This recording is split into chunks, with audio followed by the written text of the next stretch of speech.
My name is Brandon Bennett.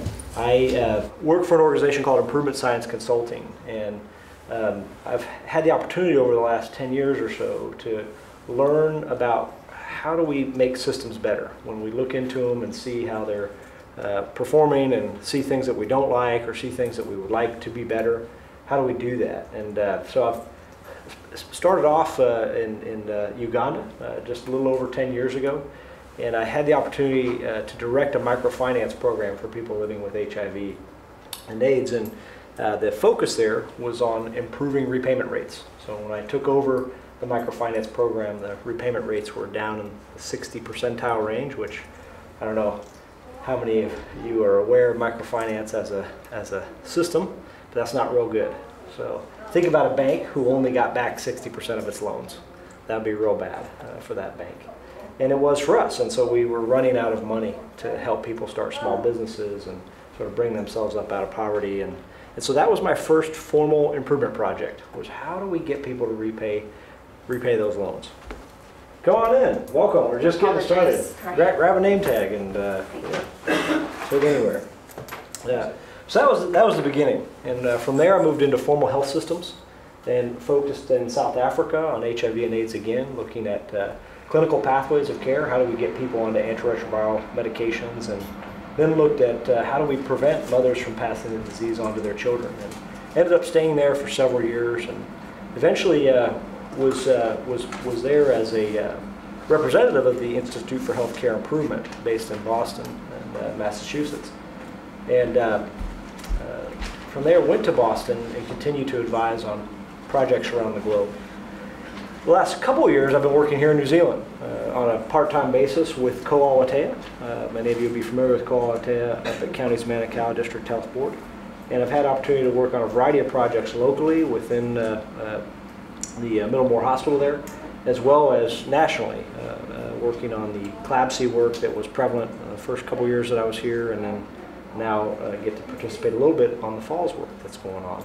That's a little bit about me. I'll say a little bit more in just a minute, but I know that some of you are coming from different locations. Some of you have come from the same organizations, some from others. So I want to get to know who's here. I'd like you to introduce yourself, your name, and then say something about what you're most passionate about in life. So what gets you up in the morning? What are you excited to do? It may be your job, but I'm guessing it's probably not. For most of us, it's not usually our job.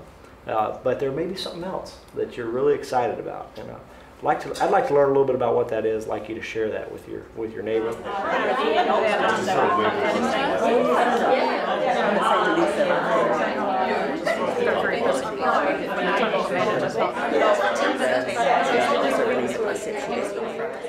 Whenever we're passionate about, it's so easy to learn about that topic, right? But if it's something we're not passionate about, I find it to be a bit harder. And I'm really passionate about improvement. I'll tell you the story of why here in just a second. But for me, learning this material has always been relatively easy. I really like it. And if I can help to make it easy for you, that's great. And if I can't, let me know, and we'll try a different tack if we can. But my journey into quality improvement, as I mentioned, began in Africa a little over 10 years ago. And it actually began in April 2003. I had a very formative experience. I was living with a Ugandan family and was working on learning the language of Luganda at the time, and so I was going to classes during the day and doing some cultural language training, and then with the family at night trying to speak in very, very poor Luganda, but trying. And one day in April, the father of the family that I was living with, his name was John said, "Brandon, I'd like for you to come with me. We're going somewhere." And he was a relatively middle-class coffee farmer in central Uganda, and so he had a car. It was an older car, and but he had a car which was pretty exceptional. So we got in the car and we took off out of town, and we left the asphalt road and then left the gravel road, and we were just on a dirt road for a while. The jungle was kind of coming in around us, and eventually he stopped the car and we got out and we walked on a path for a little while. And we came across these two small mud huts with grass thatching for roofs. And a woman came out, a very old woman came out and greeted us in Luganda, and I'm very difficult for me to understand, being such a novice. And she invited us into her home, and we went in, and there was one wooden stool, and she insisted that I sit on it, and I felt very awkward. And she and John proceeded to talk for a while, and he presented her with some small gifts, soap and sugar, half kilo of salt. And they chatted for a while, and then John said, "Brandon, can you come with me?" I said, "Sure." And I didn't really know what was going on. I didn't know why I was there. And we walked to the next hut, and we walked inside, and on the floor there was a grass mat and a woman named Maria. And she was laying there and emaciated. She was dying of AIDS. And John turned to me and he said, "This is my ex-wife, Maria, and she's dying, and is there anything that you can do for her?" And I couldn't do anything. I was a young kid. I didn't know anything about medicine. I'm not a clinician by any means. But John knew that I was in Uganda to do something about HIV. He didn't know what. And there was nothing I could do. And in that moment, I said, well, we can sit, we can pray together, we can talk to her, you know. But in that moment, I was sort of both totally crushed emotionally at sort of what was happening in front of me, but also infuriated, right? Here I was, I'd moved to Uganda from the United States, where we'd have life-saving antiretroviral medications available for 20 years. 20 years, right? For us in the West, HIV is a chronic care condition. We treat it like diabetes. Your life expectancy is only reduced by 2 years. But here was Maria, right? She's dying. And nothing I could do about it. And I knew that her death was a product of the system. It was a product of a broken system. Not the lack of innovation or the lack of medicine or anything like that. All that stuff that was available, it existed in Uganda. It just didn't exist for her, right? It wasn't available for her. There wasn't a reliable infrastructure for her. There wasn't accessibility for her. And I knew that that wasn't right. We had to change that. There was sort of an ethical and moral issue there. And so that set me on that path. And though I was there to work on microfinance and did that for a couple years, but when I had the chance to change, I started to look at health systems. And I started to apply myself to learning about improvement. What does it really mean to improve? And I became quite passionate about it, as you might imagine. It was a very transformative experience for me. But it's something that has guided my thinking and continues to guide my thinking. And so I've devoted the last several years to figuring out how do we improve systems. And that started with HIV and now has spread out into all kinds of things, realizing that there's a lot in the field of medicine that we know about what works, and there's a lot that we don't know about how to make that reliable, how to make it work for everybody all the time, right? And that's the thing that continues to drive me forward. How do we do that? So I want to explore those topics with you today, and I realize that many of you will have come not only with a passion for your children or for your dogs or your grandchildren or a variety of things, many of which were work related, which was surprising and very exciting for me. But you'll also have come with some expectations, some questions. And I'd love to take some time for you to explore those. So again, just in small groups near where you're sitting, I'd like to give you 2 or 3 minutes. And what are your expectations? What are the questions that you've come with? And then I want to share some of those out, and I'll capture them up here at the front. And that'll really help me over the next 2.5, 3 hours that we have together to make sure that we're tailoring our comments and our conversations to the needs that you have and the expectations that you have. So what are some questions, what are some expectations people showed up with? Somehow someone convinced you to come here today. I'm keen to get quality from the grassroots up, rather than being something that sits out there on its own. That you or imposed on you from the top down. Yeah, exactly. And that other staff find out about it when things go wrong. So yeah, we want to make it right from the grassroots up. We've actually just started getting the staff to audit each other, but it's trying to make it positive. Somehow getting this to become a bit more positive to get them on board. No, I'm also trying to make everybody understand about quality, but it's more to get them to see what the benefits of it are, because it's us at management level that are responsible for it, and those lower down, what are they going to gain? Yeah, you've got a lot of apathy from staff around quality, just because they don't understand it yet. But we need their buy-in. I tend to think quality is how we do things and who we are and how we work and how we live, rather than a separate process that's imposed upon people that do jobs. And I think it's bad press for quality, because it sounds like an imposed process, like an audit, as opposed to maybe Agnes, ask her what quality is and then see how we go delivering that. Does our system do that? Do we do that as people? I don't think the buy-in for quality is difficult if it's seen as a personal responsibility. It's based on values, as opposed to a process imposed by a department. Right. And maybe that's one of our difficulties, that we create quality departments Rather than that's how we are. Yeah. Yeah, I guess given your reflections, I want to move away from the formal material and maybe introduce a few different concepts to go along with that last comment and several of the comments here. But maybe an exploration of what quality is an important beginning point. So how would you define quality is a good question to answer here. And I guess what I'd like to do is a quick activity. So let's say your son, your daughter, your grandson, your granddaughter, your friend, your sister, whoever, is getting married. Okay? They're getting married in 4 months' time. And you have to select a wedding venue for them. Okay? What are you going to do? What criteria are you going to use to select that wedding venue? So talk about that for 3 or 4 minutes. So strategize about that. Think about what are the criteria that are real important to you. In terms of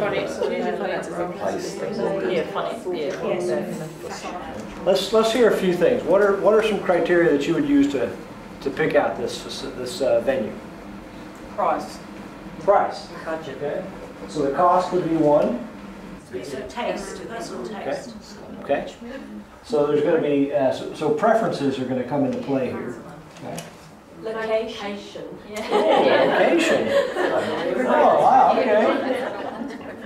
Reputation of the facility. You want to know, how other people thought about it. Yeah. Okay. So reputation is going to be important.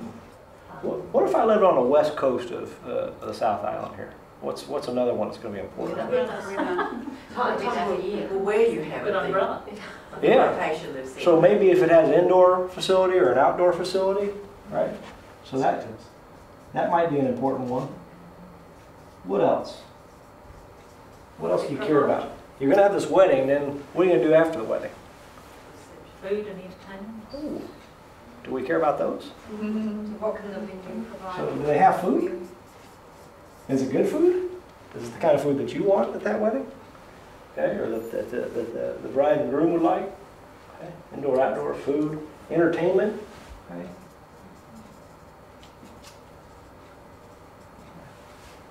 What else? Friendly flexible service. Ah, friendly service. Interesting. Okay. Man. Another one I'm thinking of. Do they have enough staff? Right, exactly. It's the staffing, right? What about things like equipment, chairs, tables? Mm-hmm. Mm-hmm. Equipment would be important. Flowers. Oh, flowers. All right. Now, a critical thing here. I want to get married on September 21st. Available. Oh, goodness gracious, there. Yeah, is it available? That's a big one, right? What about else? I got 300 people, 300 of my closest friends and family. They're all flying here from the United States. What's another criteria for me? Oh yeah, okay. Accommodation? Did you guys have any trouble with anything this morning when you came here? Oh, parking. Oh, okay. Right. Parking going to be an issue? Right. It's real easy to suddenly come up with lots of criteria for the choice of something, right? I'm going to choose whether or not to get married here. Choose whether or not to get married. You know, when people first start talking about quality, they throw around this word like it means something. Well, we got to improve the quality of care. We got to have quality services. We got to have a quality staff, right? Well, what the hell does that mean? I'm here to tell you, quality doesn't mean anything until you take it and put it into these variables, into these criteria. So quality has to be defined. We've got to come up with an operational definition of what quality is before we can start talking about it, before we can start designing for it, before we can start assuring for it, before we can start improving for it. Right? So we have to have a sense of what we mean by quality. Right? This could be good quality, could be bad quality. We're going to judge the quality of this place based on this thing. What do you notice about this? So if this is one venue, right, that I'm choosing to get married. Am I choosing on cost alone? Right? My brother would hate me if I did that. Right? I was responsible for my brother's wedding. So he would have hated me if I chose that. Okay. What about if I just chose it on size? Well, it's a nice big park. We can fit as many people here as you want. Probably wouldn't like that either. Right? Quality is a multifactorial thing. Right? And so we often talk about the dimensions of quality. Right? The dimensions of quality. Right? Do we have any dimensions of quality in healthcare that we're real committed to? Yes. Do we? Yeah, we do, in fact. Right? In fact, they've been codified. The first place they were codified was in 2001. Can you believe it took us that long? 2001 was the first time we codified that. And the people who did that was the Institute of Medicine, right? And they came up with 6 dimensions of quality. I'm going to not remember all of them because there's 6. But do you guys remember some of them? Right. Some easy ones. Is care safe? Right? Safety is something we can measure, can't we? Right? It's one of the reasons we're all here today. Do we have safe care? If people are falling down in our facility, we're saying that's not safe. It's not safe for them. Right? So that would be one dimension of quality. What's another dimension of quality? Appropriateness. What's that? Appropriateness. Yeah, so we talk about patient-centered care, right? And that sort of has to do with whether or not care is appropriate for that individual. Does it take into account holistically their needs as an individual? And I heard a lot of you talking about that this morning when we started thinking through our questions of expectation. Another one is it timely? Am I getting the care that I need in the time in which I need it? All right. I've just had an acute MI. My life is on the line. Can I wait for 30 minutes? Can I wait for 90 minutes? No, I need care right now, right? So is it timely? Do we have timely care there? That's a critical one. Another one here, of course, is cost, right? So the cost of care, right? A lot of people say, well, that's not clinical. Why is that included, Brandon? Well, because it has a huge impact on what we're able to do clinically. Because we have to make trade-offs in real life, right? We only have so much money. We got to spend some over here. We got to spend some over here. We got to spend some over here. If we take all of it and spend it over here, these two things are going to suffer, right? So cost becomes critical here, right? What's another one? Appropriately qualified people. Yeah, so I'm going to put that under the broad heading of what we call efficacy. Is the care that we're getting efficacious? Is it delivering the result that we intend? Okay. So am I getting that, right? And then there's one more here. We talk about efficiency. Right. No, that's not going to be right. That should be under timely. We'll go with it. We'll go with it for today until I can look it up at the break and make sure that I'm not wrong. But is the care that I'm getting efficient, right? So, and that has to do with, are we utilizing our resources well within a system? So, the Institute of Medicine went and codified these things, and easy to find. You can look up the report in which they did that. It's called Crossing the Quality Chasm, published in 2001. And in that they give brief operational definitions of each of those. And of course, health systems, whether they be hospitals or age residential care facilities or primary care facilities or whatever, have to then go ahead and say, okay, how do we take that as a concept and turn it into a set of measurable outcomes that are interesting and appropriate for us as caregivers and for our patients who are receiving the care that we provide.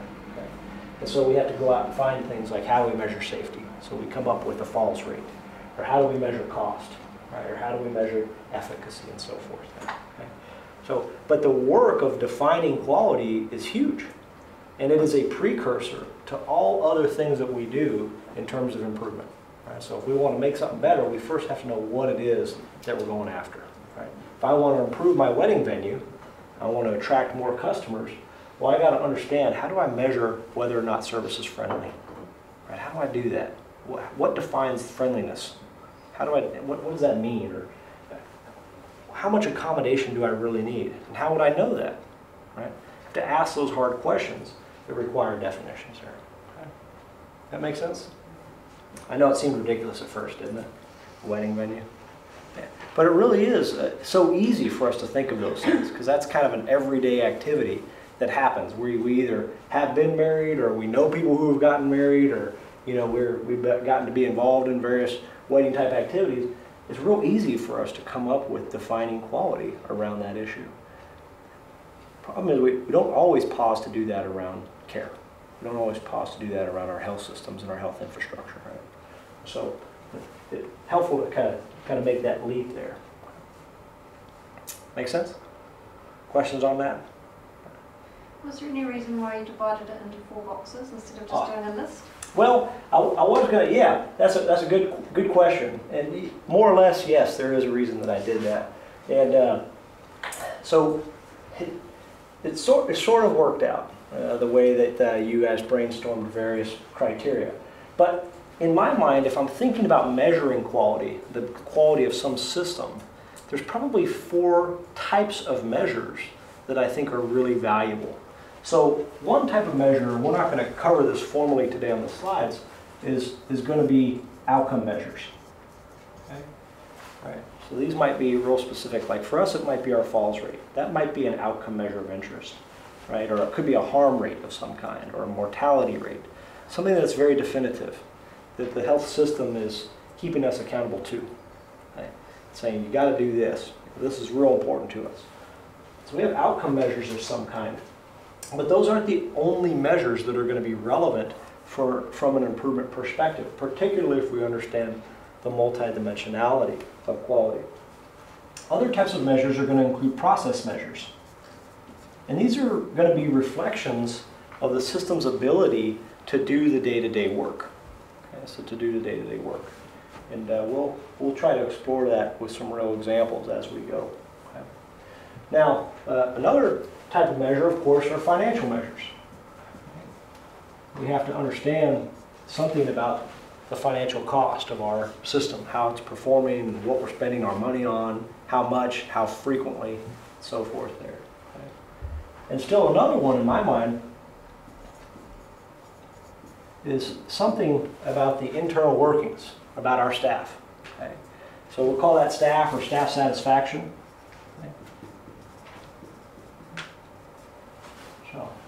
And I have some whole set of measures around that. So if I'm really taking a holistic look at my system, and then I'm not just looking here, right? That's not enough, because I could get rid of all falls tomorrow, right? Anybody know how to do that? Leave everybody in bed with bed rails on. Exactly. I just don't let them get up, no matter what. I just chain them to the bed. No more falls in my facility. I'd probably get an incentivized reward for that from the health system, as long as nobody came in and checked on what was going on, right? Suddenly, oh my gosh, this guy, we got to go benchmark. What is Brandon doing, right? But everybody knows that'd be terrible, okay? So the outcome there is not everything. And something like staff satisfaction can include staff surveys that may go off on a regular basis. They can include things like my absenteeism rate. How frequently are people calling in sick to work, right? These are all common types of staff satisfaction measures that exist in health systems, as well as across all kinds of industries there. Right? We also have the number of complaints. Anybody have a complaint box? Complaint department? Complaint email box or something? Yeah, a lot of people do, right? Well, we could count the number and types of complaints. We could track that over time and see if it's changing, right? And we would understand something about our staff satisfaction there. Okay. Got a lot of process measures. We got cost measures too. We can measure the cost of purchasing various materials. We can measure the cost of employing people. We can measure the cost we spend on different activities, etc. there. So all kind of different multi-dimensional way to look into the system, see how it works there. Makes sense? It's a good question about the 4 boxes. I might have just let that go by. Okay, good. All right, well, I want to introduce, can I erase this? Is that okay? I want to introduce one more concept that's not in the slides here before we sort of dig into quality from a quality improvement perspective. And that is, I want to introduce you to a person named Joseph Duran. Anybody here ever heard of Joseph Duran? No? Okay, that's fine. No, I didn't expect you to. It's fine. He's been long gone for quite many years. But Joseph Duran was a wonderful thinker in the field of quality. He worked primarily in the field of manufacturing, and he introduced to us something that he called his trilogy, which is really helpful when trying to describe quality activities to the people we work with, whether it's senior leadership, middle management, frontline workforce, whatever. And I think it's valuable. He articulated this trilogy, probably in the 1950s, and has been around ever since. But he said it's unfair to just use the term quality as is. We need to have sort of think about quality from different perspectives and how quality is leveraged within systems. And so the first thing that he talked about is something he called quality design. So Ken, you'll like this. Okay. And sometimes in the literature we call it quality planning. Okay.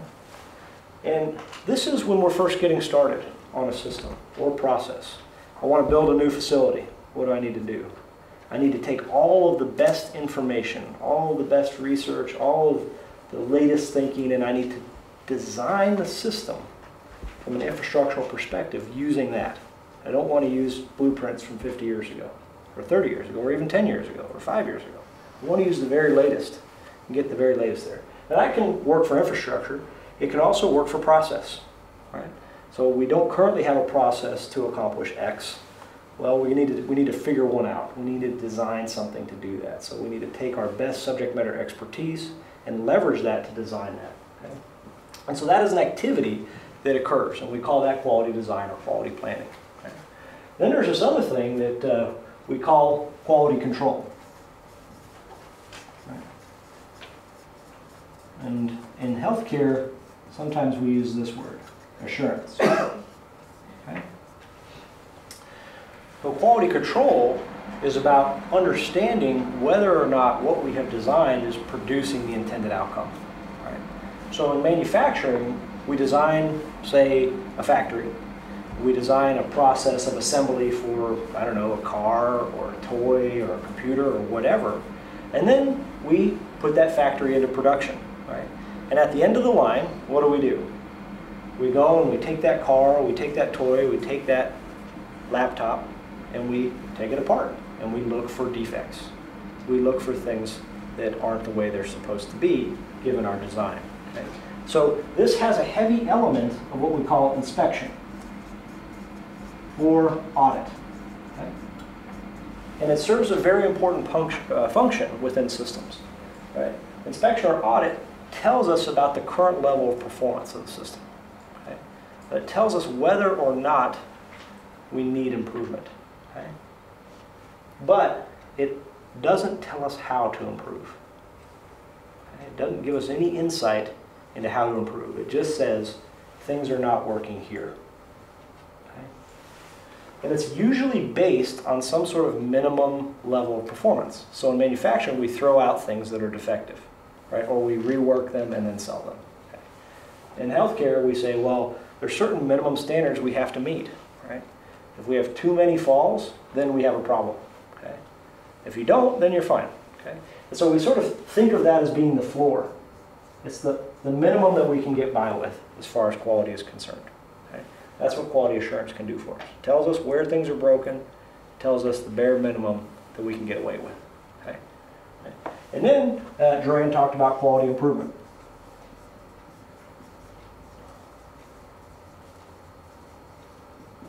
And quality improvement then is a different activity, right? So we have quality design, that's an activity. We have quality control, that's an activity unto itself.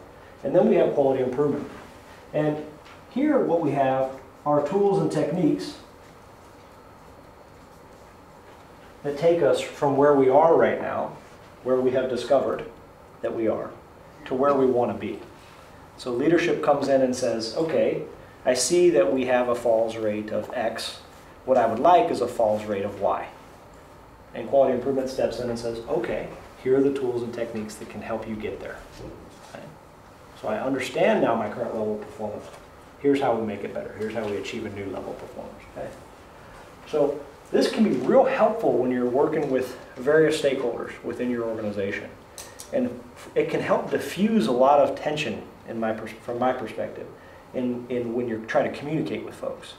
Because a lot of people are coming from one of these three areas mentally. They don't know it, right? They have an underlying assumption. But they're speaking that language, right? And they might be talking at cross purposes. Or I'm really interested in this assurance thing, or I'm really interested in this improvement thing, or this design thing.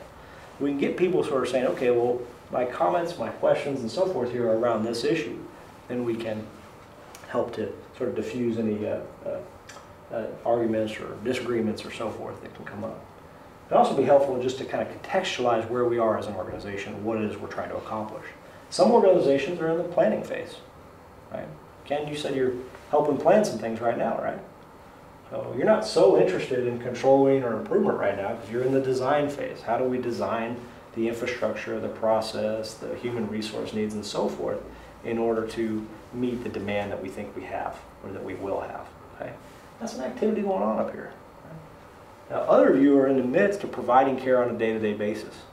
And you need to say, okay, well, actually, I know that my system isn't giving me what I want, so I need these tools and techniques and so forth to move me forward there.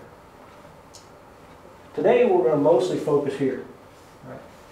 Well, most of my comments and the tools that I'm going to introduce are relevant in the quality improvement corner. Right? Not to say that these other things are not important. I think they're incredibly valuable. But they're not going to be the focus, really, of today. Any questions on that? Is that helpful? Have you ever seen that before? Okay. I didn't plan to talk about that, but it felt like it might be relevant, so I threw it in there. Okay. All right. Good. Well, I'll leave that up there. And I want to introduce then a different thinker, not Joseph Duran, but his contemporary, a man named W. Edwards Deming. And W. Edwards Deming is probably credited as being the most influential, most important thinker in the field of quality improvement ever. So he was born in 1900, died in 1993 at the age of 93. He's often been referred to as the prophet of quality. I know it's a funny term. But it was because of his undying commitment, and I mean that literally. He gave his last lecture on quality improvement methods 2 weeks before he passed away.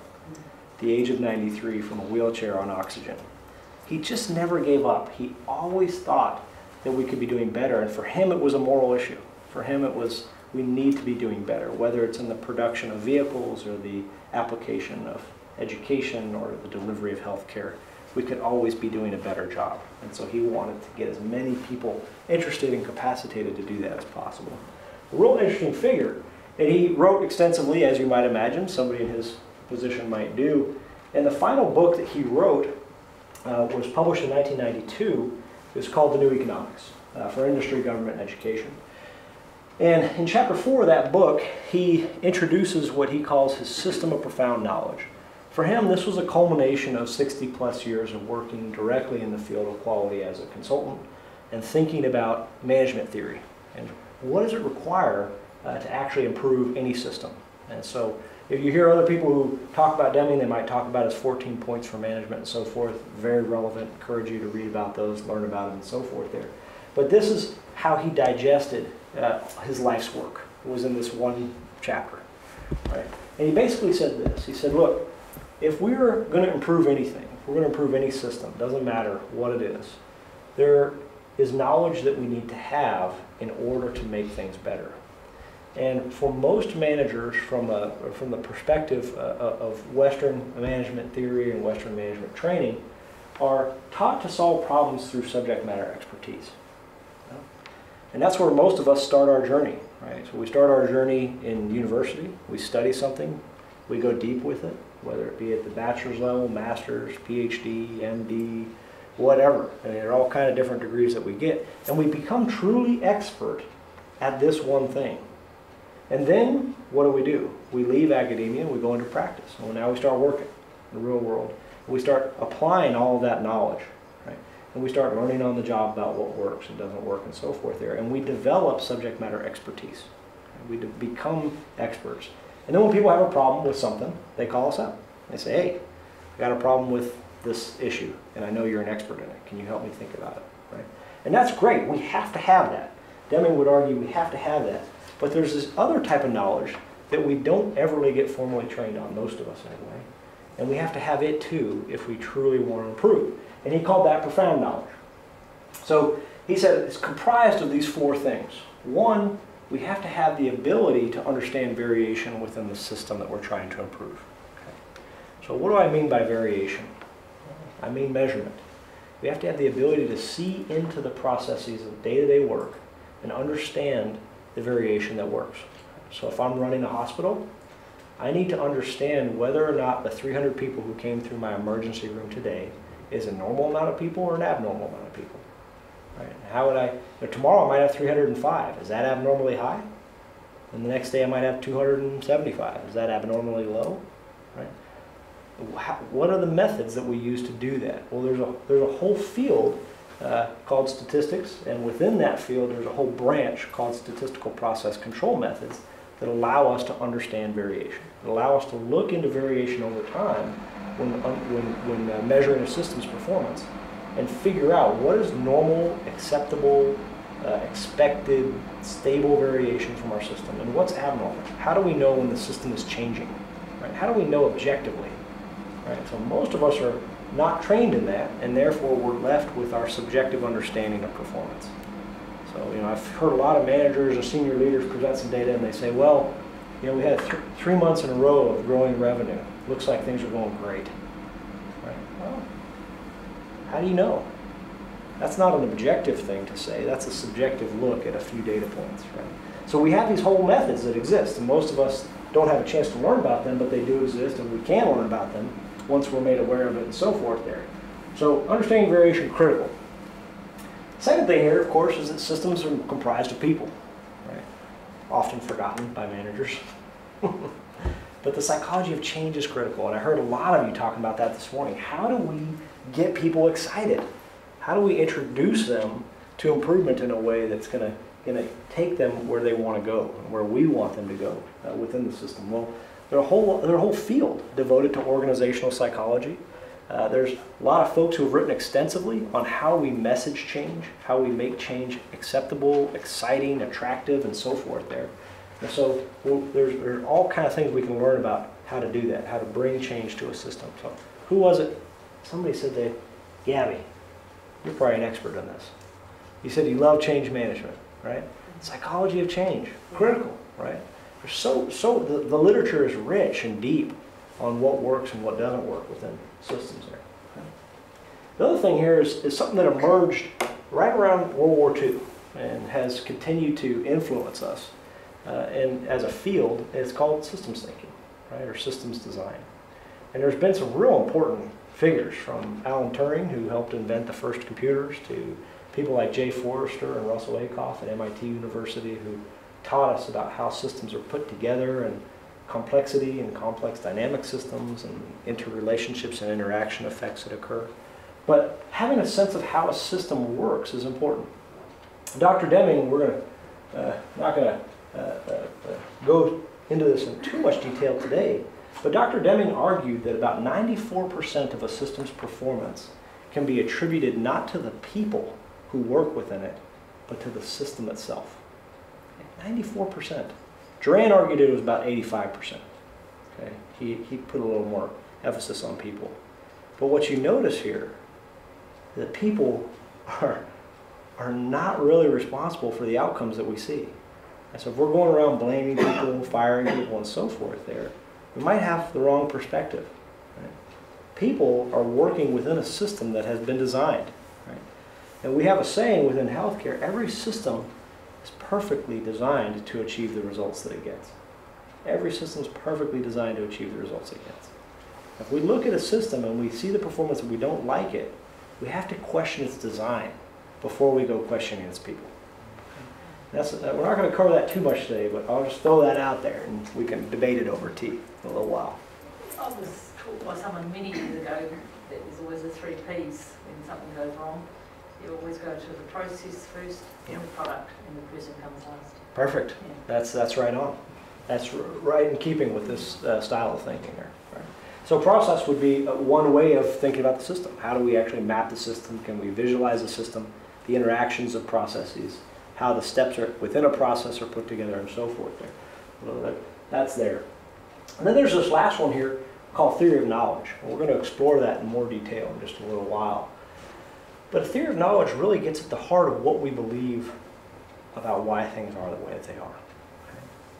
And Deming argued that whatever we believe controls our actions. So if we're leading a system, we believe that we're getting an outcome because nurses are lazy. What are we going to do as a leader? What would you do? You're going to maybe incentivize them, right? Maybe motivate them, maybe punish them. Right? But what is the underlying assumption there? That there's and is it true? Okay, all of you are saying no, of course. It's probably not true, right? I would argue it's never true. I mean, most people don't go to work just to sit around and do nothing, right? But if you're a leader who holds that view, it controls how you will choose to act on the system. And so if we are to improve anything, the first thing we have to be able to do is articulate our assumptions, our theories about why things are the way that they are. And then we have to partner that articulation with a mechanism for learning. So how do we empirically take our theories, our assumptions, and so forth, and put them to the test to see if they are robust, if they hold up under a wide range of conditions? Well, we have to have a way to do that. And that's what we're going to spend the majority of the rest of the morning on. Just first, how do we articulate that theory? And second, how do we test it? Okay? So before we do that, I want to have you guys spend a little bit of time on profound knowledge and spend 15 minutes on these 2 tasks. One, you guys, a lot of you are working in quality departments or have some role in quality. I'm guessing you've had some exposure to various quality tools. So I'd like to, I'm going to draw a little thing up here with the 4 boxes and have a conversation with you all about what tools you know and where they fit into profound knowledge. Where do they fit as far as systems thinking goes, understanding variation, psychology of change, theory of knowledge. And we'll try and get that down so that you'll have some takeaways here of things that you may have heard of or maybe want to learn more about. That'll be a little takeaway there.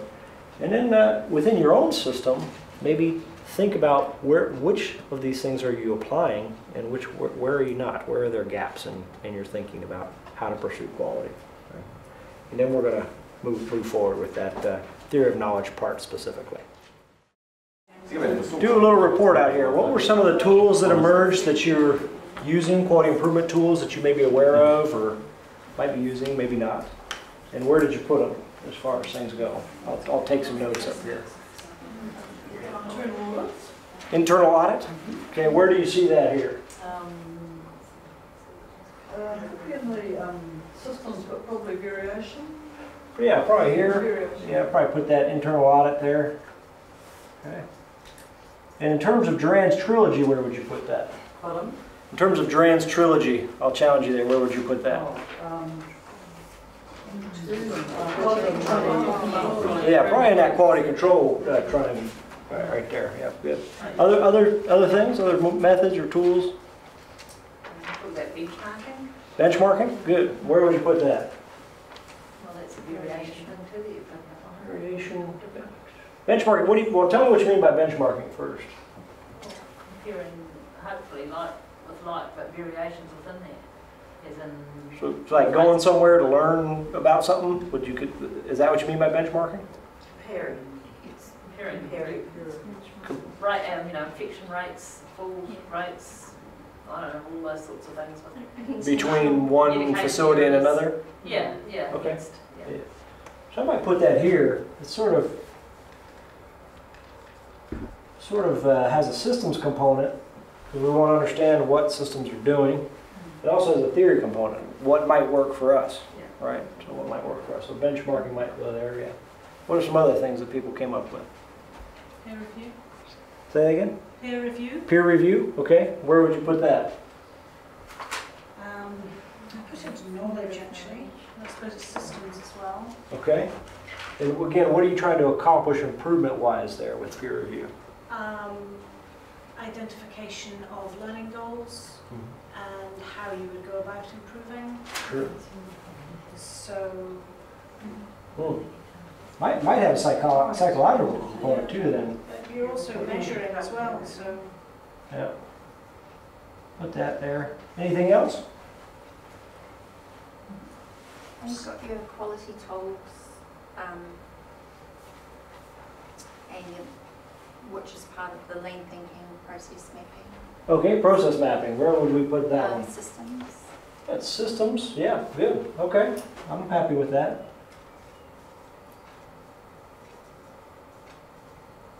Yeah. Good. Any other tools that you guys thought of? Surveys. Surveys. Okay, where are we going to put surveys? Probably right in the middle. What is the intention behind a survey? What's the intention there? Gain knowledge. Yeah, gain knowledge, right? Yeah. Yeah, maybe we'll put that there. I see it more maybe there, but okay, I'm happy with that. Survey. It's a good tool. standard operating procedures. Okay, where are we going to put those? Systems. Down here? Yeah. That's what these. Good. Education. Education, okay. Where does that go? Standard knowledge, but it is psychology as well. I have to be enabled by education to do your job and feel satisfied. Psychology. It's also systems as well, which is a resource. You have to build into your system. Yeah. Okay. So maybe we'll put education here. The targets, achieving targets. Okay, put a target in, Targeting. maybe up here. There's something around targets here, a question mark there. Not sure if that's variation or maybe here. Maybe it's here.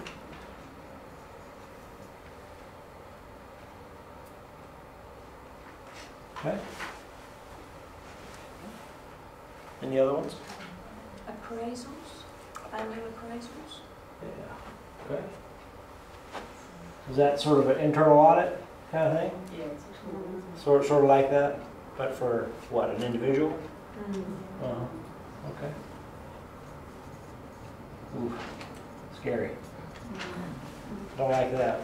I'm not sure that's a quality improvement tool. But maybe it is. Maybe it could be. Could be seen that way. Communication forums. Communication forums? Yeah. Okay. So in terms of psychology of change, it has to be that exchange of communication. Yeah. Okay.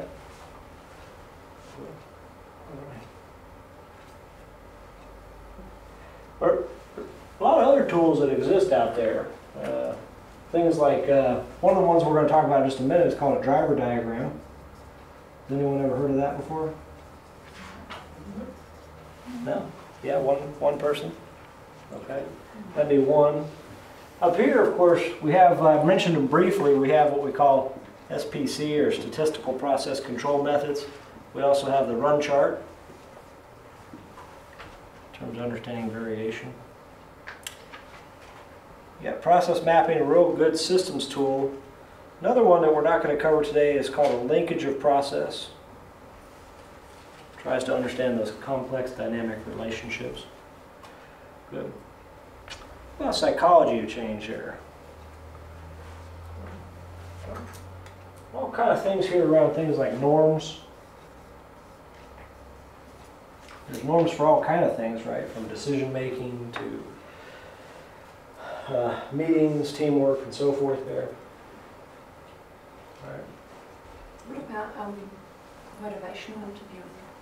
Yeah. Okay.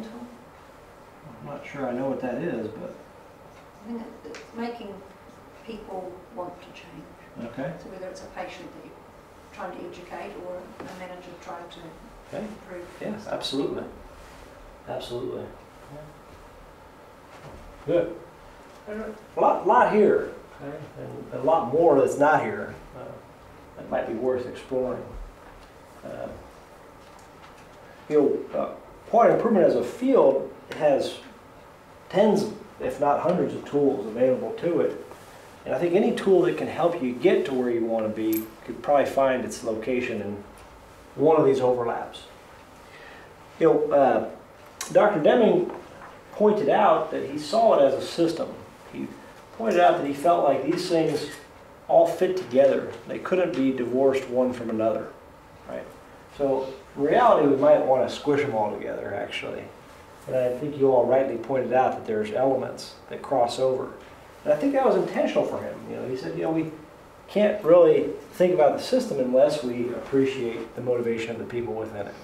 We can't really have a theory unless we have an insight into what the system looks like, right? So for him, he saw that there was an overlap here. And what a lot of the tools do is they help us to explore those overlaps. They help to give us insight into how a system's put together, right? Where we might want to make change. But today we're going to focus on something called a driver diagram and then on the model for improvement, which I think have a lot to do with theory of knowledge, but we'll see incorporate these other elements as well. And we can't get away from them. But as far as looking into our system, I think this is a good first sort of foundational element. And I want to get into that, but I want to get into that after you have a break. So I think we ought to stop here, have a coffee break, tea, water, restroom, whatever you need, and we'll come back in say 15 minutes, 15, 20 minutes, and we will get into developing theories and testing them and figuring out how we can actually bring change into a system. Where we left off, we were talking about profound knowledge as sort of a basis for quality improvement thinking. And we were trying to contextualize some of the tools that we might be aware of as well as some that we might not be. And the first tool that I want to introduce you to is called a driver diagram, and it's really around developing a theory of improvement. And so you recall this slide. Well, we'll be focusing on this area called theory of knowledge. And again, what Dr. Deming really emphasized within theory of knowledge is do we have a mechanism for learning? Do we have a mechanism for learning? And in particular, we talked about these two things. One is, can you articulate what you believe about why things are the way that they are? Can you articulate what you believe about why things are the way that they are? So can you really get at the underlying assumptions that you have around your system? So if you think about, why am I getting falls? What do you really believe about why you're getting falls? So we're going to investigate a tool to help us do the articulation portion. And we call that a driver diagram, so we'll get into that in more detail in just a minute. And that's really what allows us to get this consensus. So whatever you believe is great, but what does your team believe now? What do they think? Right? And how is that different from what you believe? Do you guys have the same beliefs? Right? So we all come to work with slightly different assumptions about why things are the way they are. We also come to work with different ideas about what will make the difference. So I think if we had a standard operating procedure, then we'd see less falls. Or I think if we did this other thing, we'd get less falls or whatever. And we all have these different ideas, right? And some of those ideas are going to be based, of course, in research, right? Where there's folks who are out there and spend all their time doing randomized control trials, trying to figure out what works. And so we can draw on that and try and take those ideas and put them into practice. But a lot of it also comes from experiential knowledge, right? So you've been on the floor, you've been working with your patients, you understand your environment better than any researcher who's never been there before. And so you'll have some ideas about how to adapt things locally. Right? You'll have some ideas about workarounds that have been working for you. How do we codify those? How do we make those things work? And so we have to come to some consensus around that. So we're going to use this tool to do that. Okay? The other half of theory of knowledge is primarily concerned with the learning component. And this is are going to be our method, our engine of change. And we're going to actually spend about 40 minutes on this, so I'm not going to cover it in too much detail right now. But I want you to understand the interrelationship between the two. But basically, we have to have a theory, and then we have to test a theory. And essentially, what we're doing is we're becoming good scientists. Right? We're becoming good scientists. We want to embrace the scientific method in the day-to-day operations of our systems. And so we don't want to just guess at what might work and then make that a permanent part of our system without gathering evidence. And so we're going to use this thing called the Model for Improvement and the Plan, Do, Study, Act cycle to develop that evidence and get that sort of empirical knowledge that what we think will work actually does work. Okay? We'll talk about how to do that. Okay? But let's go through a driver diagram. It has certain components, and as a tool I think it's real helpful for articulating theory. And so we were going to talk about that, and this is a tool that you can take home and use with your teams. The first sort of component here is an aim, or an outcome of interest. What is it that you desire as far as performance is concerned from your system? Okay? What is it that you desire? I want to illustrate this with myself. So you guys have been up here for a few hours now, looking at me. See any problems with my system? I got a problem. If I turn to the side, kind of see it. And I'd like to go from sort of this situation to more of a, you know, kind of an Iron Man type of situation. Wouldn't that be nice, right? So I've got a particular level of performance from my system that's not acceptable. And so I have an aim to get better here. Okay? So my aim or my outcome of interest needs to be measurable. It needs to be something that I can, remember when we talked about defining quality earlier in the day, we define it through particular criteria, measurable criteria, observable criteria. Now it could be qualitative or it could be quantitative. In my case, I might say, well, I want to lose a certain amount of weight, or I want to have a certain circumference around my waist or my chest, or whatever the case may be there. Okay. In your case, you might say, well, my current falls rate is at X, and I want to go to falls rate of Y in the next 6 months or the next 12 months. Okay. So what I'm doing is I'm sort of putting what you would normally call a target there, but I don't want to call it a target. I'm fearful of calling it a target because targets are fraught with all kind of judgments around them. Right? A lot of times we're given targets, and then if we don't reach them, there's some sort of consequence. Okay? Well, I want to argue that we don't do that here. We're going to set what we call an aim statement, and we're trying to get away from this accountability issue. Because I can't be accountable for something that I don't know how to do. I can't be accountable for that. That's not fair to me or to the system in general. So I want to set an aim of something that I want to do with a realization that I have to learn how to do it. Right now I have no knowledge. Right? If I knew what made the difference in terms of reducing falls, I would have already done it as a leader or manager. But I don't know how to do that. So the best thing I can do now is articulate what I want to do, and then articulate a theory that I think might help me get there. Okay? So we're going to start off with that aim statement. Sometimes people like to answer the questions how much and by when. I'd like to lose 10 pounds by July 1st, 2014. Okay? Or I'd like to move from being 200 pounds to 190 pounds by July 1st, 2014. What that does is it adds perspective to the system. It tells us something about where we are and where we want to be. And the gap between the two gives us an indication of whether or not that improvement is meaningful. Okay? I want to reduce my falls rate from 10 per thousand to 9.5 per thousand. Is that meaningful? No. But you've also, you've also got to watch your talk, because you're talking in pounds and it means nothing to me. Okay, well, kilograms then. I'd like to go... But what I'm saying is that, yeah, you've got to have that and the right speak for the people. That's right. That's exactly right. Yeah. Yeah, that's right. You guys don't use pounds at all. We're like the last place on earth over there in the United States that does that. That's right. So the perspective here is we want to have an improvement aim that's meaningful for the system and for us. Okay? And we want to have it be time bound. So by when, right? So we have a sense of what speed do we need to be moving at? How fast do we need to enact this theory to see if it's going to work? Okay? And then we're going to have these things called drivers. Okay? And there's going to be 3 types of drivers that we're interested in. Okay? First type called structures. And structures are things that are sort of tangible things that we can point at within the system. So structures can be things like the building, the equipment that we use. Okay? So in terms of falls, we might be thinking about the types of beds we have, or the presence or absence of something like no-slip socks or things like that, if we want to include those in our theory. Okay? So those structures are there. Structures don't have to be physical objects, though. They can also be structures like our financial structure, okay, or our management structure. How is that put together? And is that impactful on whether or not we can achieve our aim? Okay. There are processes, of course. These are the day-to-day work that we do that have a direct impact on the outcome of interest. So what is the day-to-day work? What are the steps that patients go through, that staff go through? Sometimes these might be standard operating procedures. Sometimes they may not be. Okay? I know that I have to accomplish this on behalf of my patients, but it's really up to me to figure out when and how to do that. Okay? Versus at 12 noon every day we have to do this particular activity.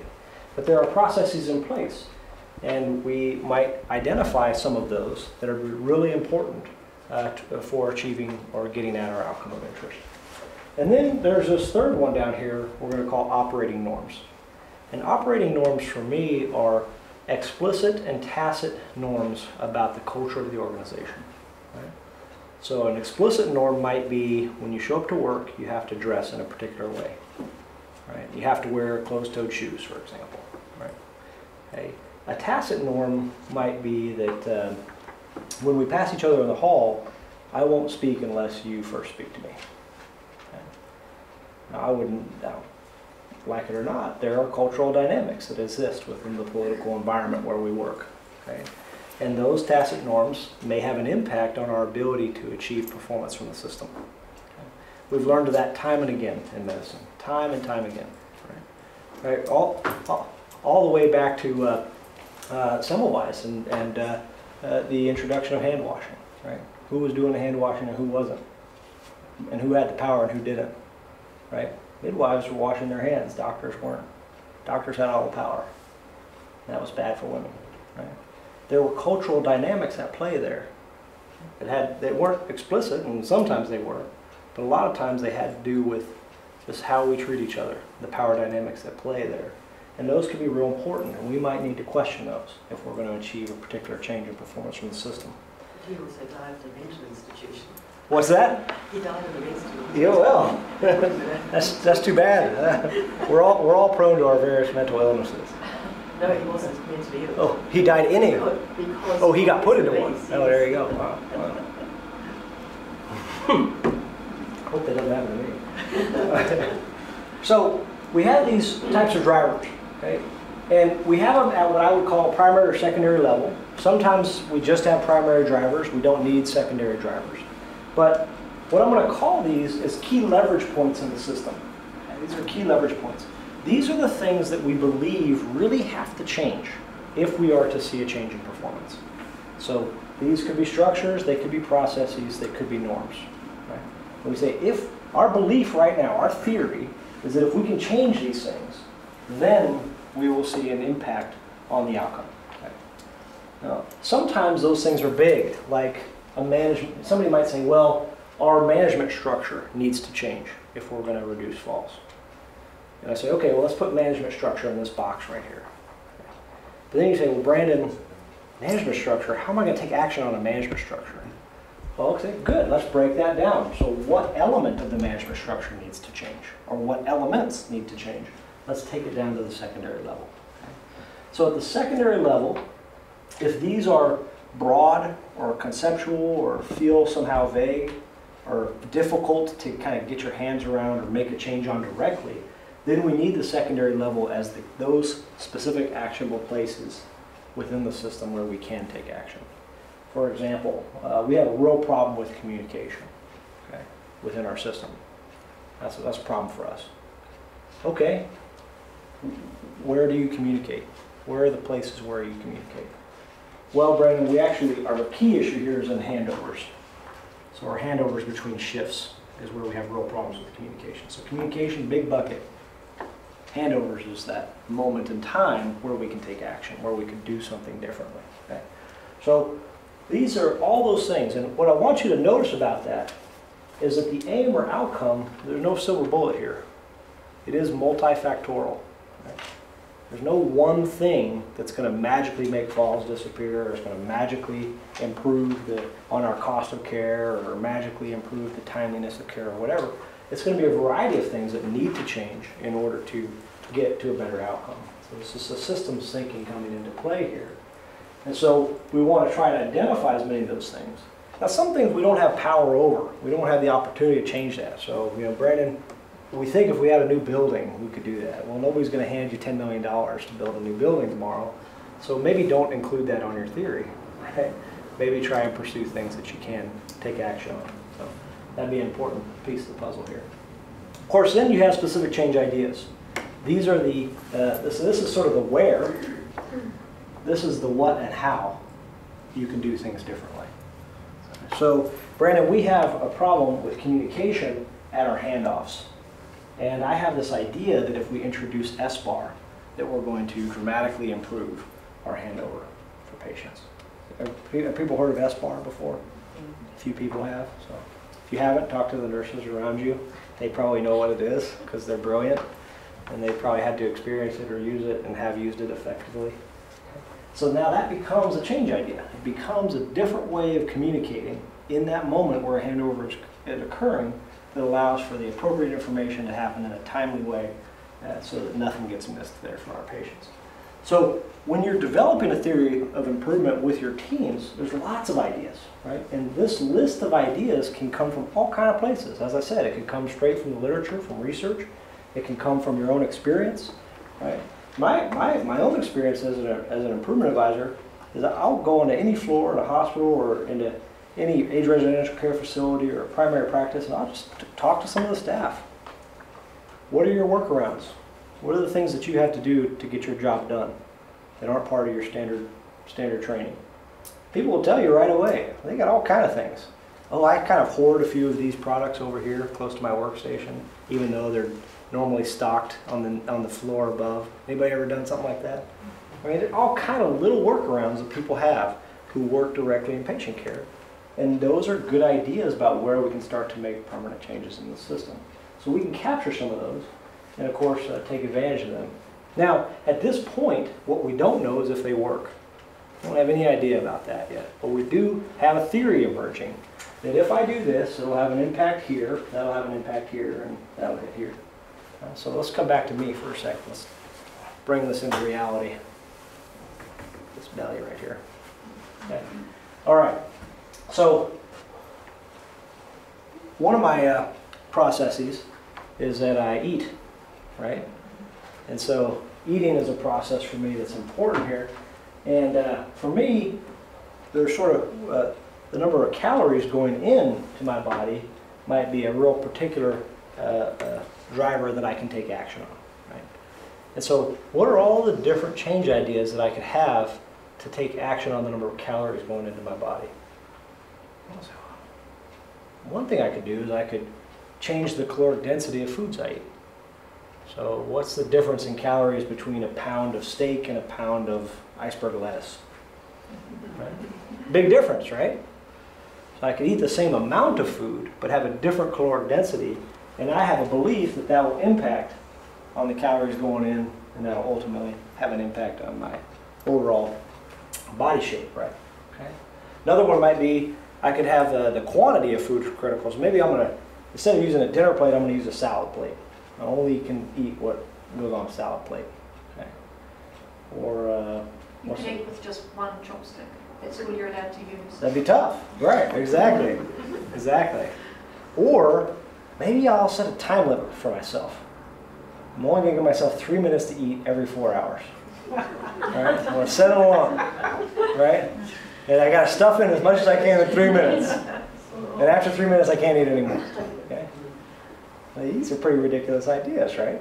But they are change ideas nonetheless. I haven't decided if they're going to work yet. Okay? Now, there's another thing that I have here. How I figure out if they work is I got to go test them. Right? So I go test them here. You know, that salad plate idea didn't work too well for me. Okay, I just kept going back and filling it up again and again and again. Right? Tried it, didn't work. 3 minutes also didn't work. You'd be amazed at how much I can eat in 3 minutes.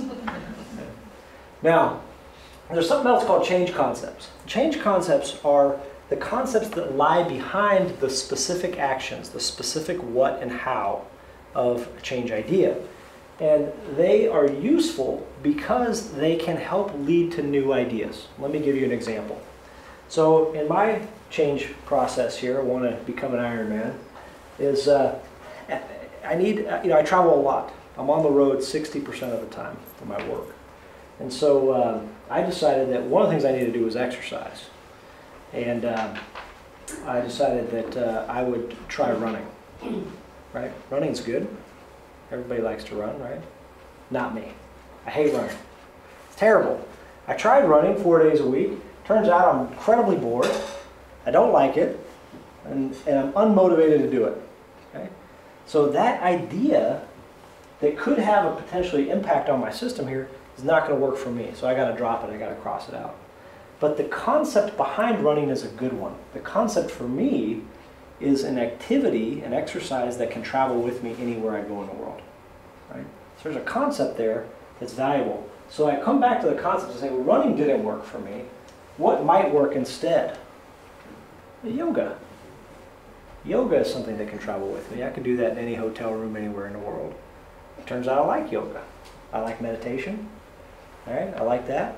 So here's an activity where I can get a good amount of exercise that can travel with me. So let me try yoga now 4 days a week as I travel. See if that works for me. Okay? So all these ideas now become potential solutions, actions that we can take directly on the system. Okay? And overall, this driver diagram becomes a visual theory of improvement. Here's what we believe. Right? Here's what I believe about myself. Here's what we believe about our system. We want to see a 50% reduction in falls in 12 months' time. What are the structures, processing, and norms that need to change? What are the specific places within the system where that can occur? What ideas do we have that might make the difference? Helps us to do this as a whole team. Make sense? Yeah. Can I ask where the influence of evidence comes in then? Presumably it would be to prioritise change ideas or influence your decisions about which one. Yeah, evidence definitely comes in at the change idea level. And in terms of two things. One is, do you include an idea there, right? So if I have real good evidence, I definitely want it there. The second is the prioritization, right? So how do I decide what to work on first? So sometimes I'll just say this: the change concept column here is optional. It doesn't have to be there. In fact, you might say, well, I'm going to put an idea here, and then I'm going to put a link to the evidence, okay, instead of a change concept. A good example of that in healthcare would be the central line associated bacteremia infections. Okay. So everybody knows this story by now, right? About central line infections. No? Maybe? Some? Some. Raise your hand if you've heard it. A few. A couple. Okay. You guys know what central line infection is? All right, we got the central line goes in, subclavian, gets sepsis through the body. Very gross. Very bad. I'm not much for clinical stuff, so bad for me. But in this case here, for 50 years, we thought that central lines were just a regular part of medicine. You know, we have this incredible piece of technology here. We can put a line right into someone's heart. It gives us the ability to rapidly diffuse medication into their body. It's a fantastic innovation, but it comes with a but. And the but is that every now and again somebody is going to get infected through that line. We can't predict who it's going to be, and we can't predict the severity of the infection or whether or not they'll live or die. And that was just sort of the common wisdom right up until about 12 years ago. Right? And there was a particular physician at Johns Hopkins University who said, no, that can't possibly be right. There has to be a way to prevent these infections. Right? And so he started working. And back in about 2003, we had a real important study that was published out of Michigan, where we had the creation of what we call the central line insertion bundle and the central line maintenance bundle. There's a group of about 11 changes. 5 at insertion, 6 at maintenance. 6 at insertion, 5 at maintenance. If you do these things every time for every patient, you'll see your central line infection drop from about 2% of infected central lines down to 0. All right? What's amazing, people were just like, no, this can't be right. And then they went and looked, and sure enough, He was able to demonstrate across several different institutions, several different intensive care units that have now gone on for several years without a single central line infection. It was a miracle, right? Huge, huge breakthrough in medicine, strong evidence. Very, very strong evidence. But was there strong evidence for the changes themselves before he instituted them? Individually? No. I mean, not as far as impacting directly on central line infections. What he figured out was that all of them happening simultaneously what was really important there. So there was an interaction effect taking place there. But we do have that. And so now when we went to make a change here in New Zealand, for example, we wanted to reduce central line infections across the country. We have a good theory. Implement these bundles, right? So we know what parts of the system need to change, and we have the change ideas based on evidence. And that's fantastic. Unfortunately, not every problem in medicine is like that. We don't actually have the answer. And so we're left with partial answers, some things that are shown to be impactful or might be impactful, and we're left with subject matter expertise. That's the thing that we started with, right, which is our own experience and learning around a particular topic. And so a good driver diagram or a good theory of improvement is going to include both of those. Now, sometimes we're real lucky, central line infections. Somebody's done the real hard work and figured that out for us. But most of the time, that's not going to be the case. So we'll have to work on that for ourselves. Right? And there might be some universalities, and there might be certain components of the system that you would all agree need to change, for example, if we're going to reduce falls. Right? But you might disagree on the local adaptations or the local things that need to change within your system. Right? So I don't have a problem with slippery floors. Right? That's not a problem in my facility. It is in yours. Sorry to hear that. You guys might want to try these ideas. But in my facility, that's not part of my theory, because that's not a key issue for me. Right? So that might be like a difference there, if that makes sense.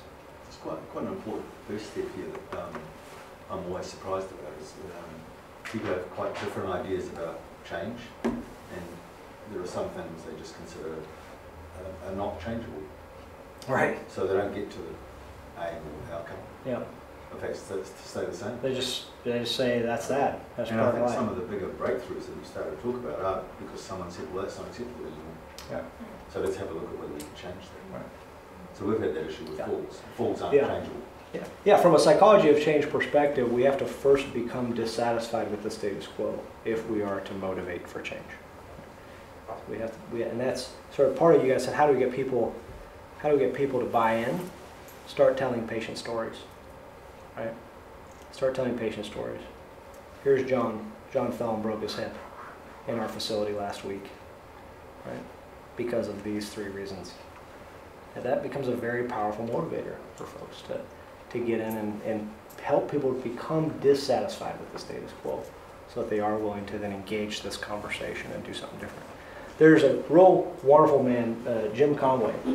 He's Senior Vice President Emeritus now at the Institute for Healthcare Improvement, and he was a senior leader, I think, I can't remember his exact title, but he was maybe Chief Operating Officer at Dana-Farber Hospital in Boston, Massachusetts. And Jim was not a clinician, but he understood the power of story. And he understood that care inside his facility was at times unsafe. And he wanted to generate motivation for change. And so he created a presentation with the permission of family members where he just showed pictures of people who were killed through medical harm in his facility. And he took that to his board.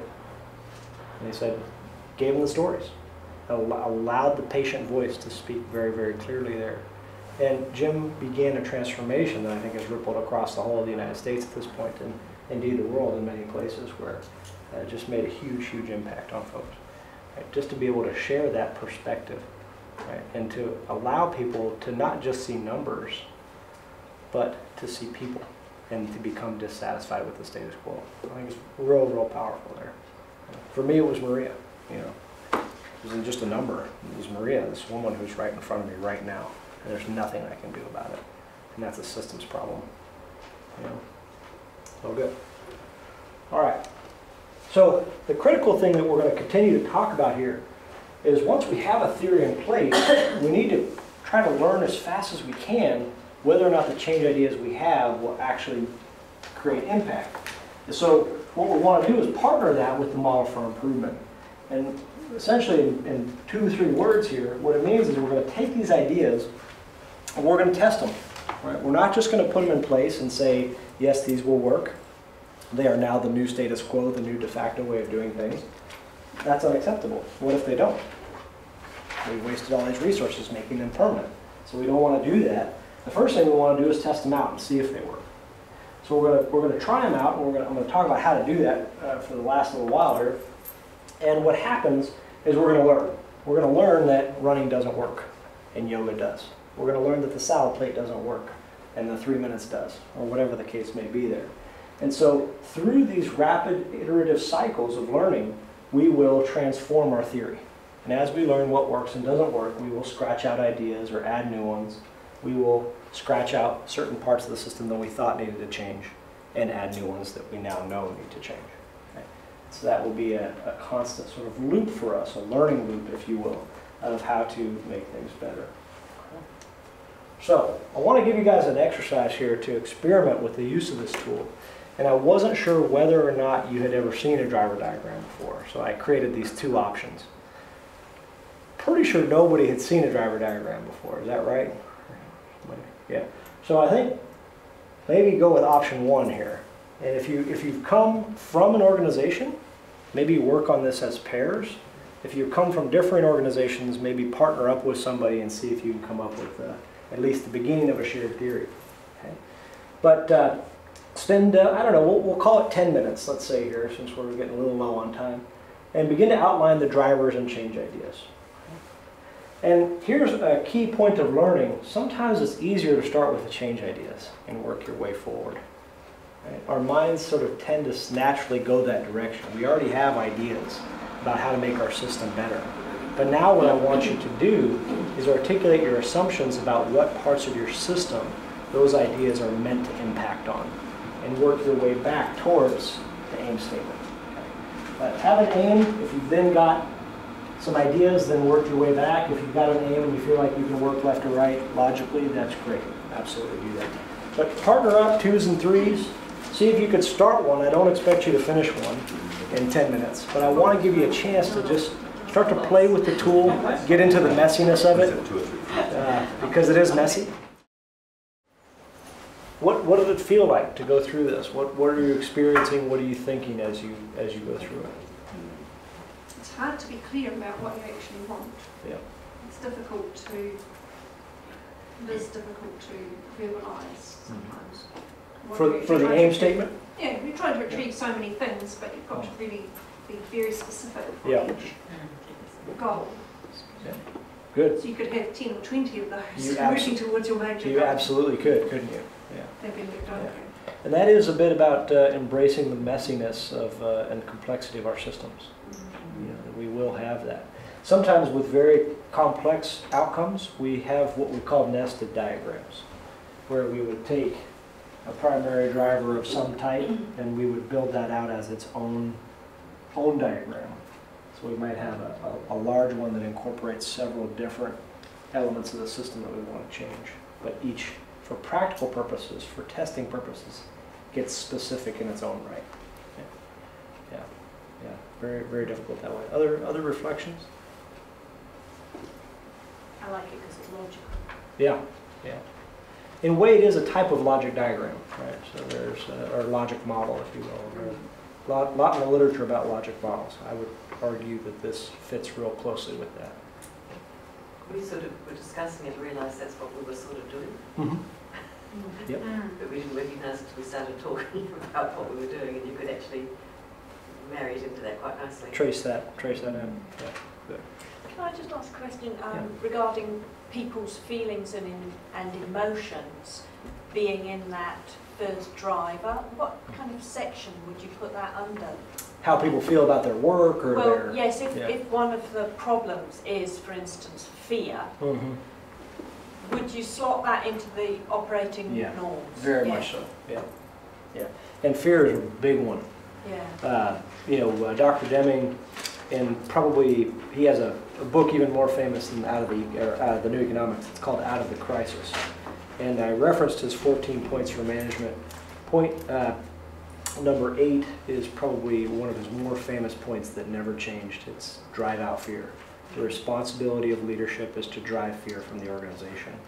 Anytime people are afraid of consequences, that introduces all kind of problems to the system.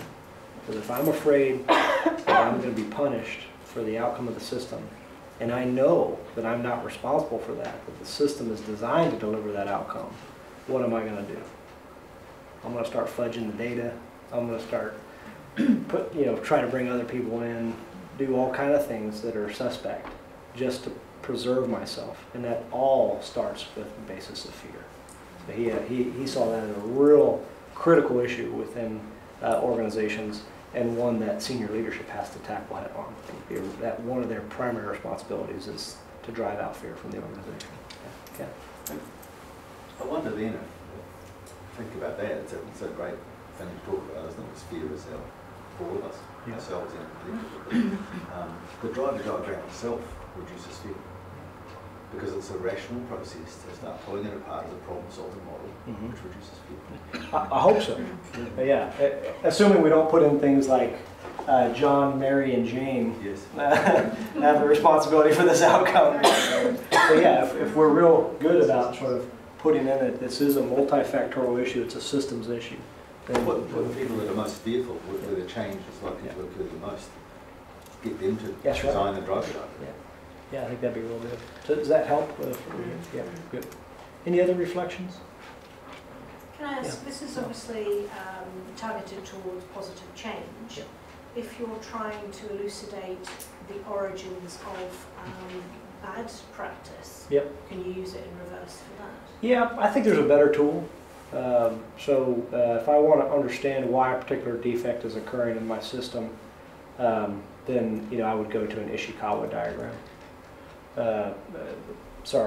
That's the cause and effect diagram, or sometimes called a fishbone diagram or something like that. That diagram's been in existence 50 years now. It was invented by a Japanese scientist by the name of Ishikawa, and I think it's used most effectively in partnership with check sheets and Pareto analysis. But we would, first identify the defect or problem that's occurring within the system. We would brainstorm or sort of corporately create the diagram that tells why we think it's occurring, all the different reasons. Based on that information, we would create a check sheet, and we would go back and we would observe the system. And every time the defect occurs, we would trace back why it occurred and make a check on one of those reasons. Very quickly, what would emerge is there would be 2 or 3 of the 10 or 15 or 20 reasons that we have identified that will emerge empirically as being the important causal factors, and then we can take action on those. What most people do is they create a cause and effect diagram on something, then they vote. We vote and we think we ought to work on that one. It's not empirical in any way, and that really can lead people down the wrong road, because their voting is predicated upon an opinion that is prone to all kind of biases and heuristics. If it happened last week, I might choose to vote for it because it's recent in my mind.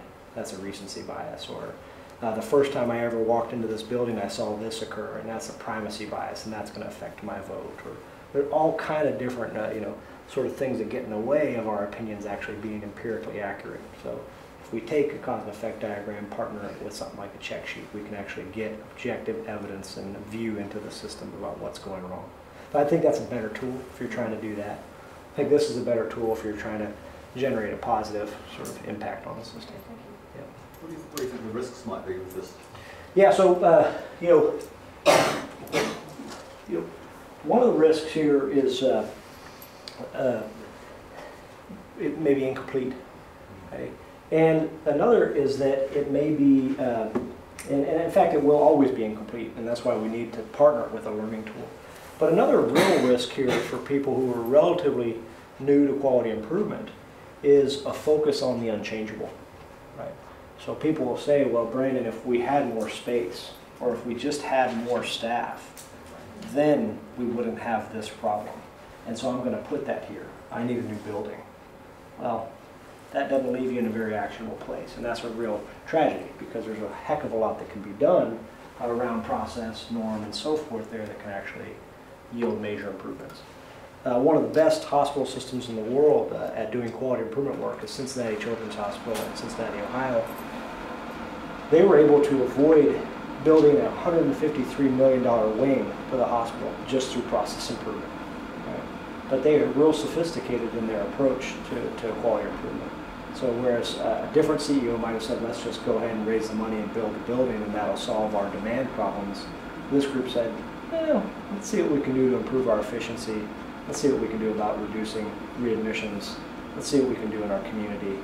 And they saved themselves a whole lot of money doing that. So, there is a nuance there, and you need somebody who can help question those assumptions and make sure that they're sort of relevant there. And if you see like that aims or outcomes unachievable, that are unachievable, then you have that roll-on effect that you demotivate staff. Yeah. You don't get their buy-in. They don't see the benefits. Yeah. Again, there's this fear issue that comes into play here. And there has to be an implicit or recognition, maybe made explicit here, that anything we put into this box is, in the current state, unachievable. That's why we're doing it, right? And there is, anything that goes into that box is a recognition of ignorance. In a way, as senior leaders, as managers, as frontline workers, it is an admission of humility to say that we want something, but we don't know how to get it from this system, right? Deming said, and he was a bit more curmudgeon-y than I am, but he said, if you have knowledge and haven't done it, there's only one explanation as a leader. That is, you're lazy. I would argue that most leaders would say, I'm not lazy, I work real hard, I'm here 12 hours a day. The reality is, and I think Deming's point was, we don't have that knowledge. So by putting this here, by saying we want to have our falls rate by 50%, we're admitting we don't know how to do that. And this theory now becomes something that has to be tested, has to go out and try and figure out if it's true, if it works, if it can actually get us to where we want to be. And because we don't have that knowledge, we ought to avoid the blame game. We ought to get away from the idea that somebody needs to be held accountable in the absence of knowledge. It's not fair. It's not fair to individuals, it's not fair to the system. Right? And that's a real shock to a lot of people's perspectives when it comes to management and leadership. So, but it is, I think, a worthwhile question to explore as you go. So we've got 23 minutes left and a whole nother section to do. So, you guys ready to go on a roller coaster ride? All right. We'll go quickly, but we'll try to be concise and clear as well. And we might not get to the activity, but I think we will get through the content in a way that's valuable for you. But all of what we've been talking about, this profound knowledge as a foundation for looking inside of a system or an organization, a driver diagram as a theory of improvement, these are real great things and in some ways very pretty pictures. But they can't be more than that unless they are partnered with a mechanism for learning. Unless we have an ability to actually go out and test, use that scientific method in the day-to-day operations. And so, to me, the meat and potatoes of today is this. And sorry, we sort of left it to the last here, but I think you need those foundational elements before you can move forward. So the typical approach to improvement is the just do it approach. Just do it. Slogan of Nike. Just do it, right? How many of you have been given the job of improving quality and told just go and do it? Right? A few of you probably, right? Without any direction, no formal training, orientation, no ideas or methods or whatever, just make it better. We have a falls problem, make it better. Okay? And so what happens is we might have some directive that comes down on high. From today onwards, we will use no-slip socks. From today onwards, we will have some sort of risk assessment in place. And so just go and do it. Okay? Sound familiar? Yeah? Okay. And what happens? You go to do it, and boom, you run into a problem. You've got a resistant culture. I don't want to do it. I've been doing it my way for 20 years. Why am I going to do it differently starting from today? Okay? Maybe I've got a lack of human resource here. Okay? I actually can't do it because I don't have enough people to do it. I don't have enough time. I don't have the right financial investment, or I don't have the right spatial requirements, or I don't have the right training requirements, or any of that stuff. Okay? There's all kind of local barriers that get in the way of just doing it. And then we have this failure to implement successfully.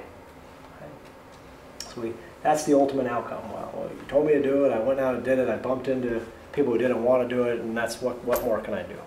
Right? That's it. We're stuck there. And if we've done this at scale for a large organization, we may have spent a lot of our resources in terms of time and money to try and do something that didn't work, right? Because it didn't take into account all of those issues that we explored earlier with profound knowledge and with the development of the driver diagram. Right?